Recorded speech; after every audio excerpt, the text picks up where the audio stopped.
nk'uko mubibona hano mu mujyi wa Gisenyi ntago ibintu byoroshye, aho amashuri amwe n'amwe abanyeshuri batangiye gutaha, murabibona mwese.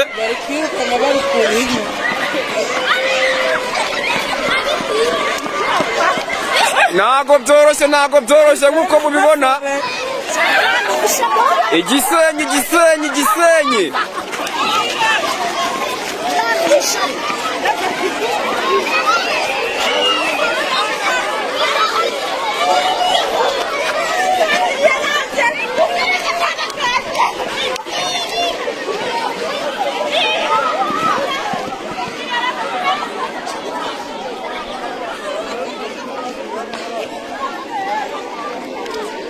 Turagenda dusatira aherekeza mu mujyi wa Goma.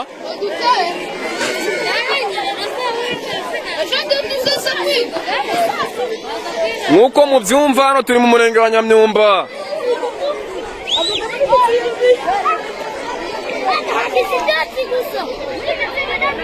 Murabona ko umujyi wa Goma rwose wamaze kuba imyotsi gusa.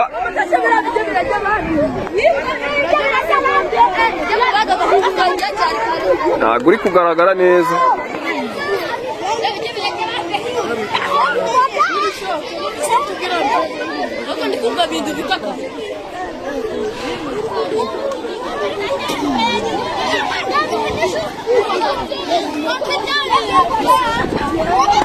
Tira a bomba e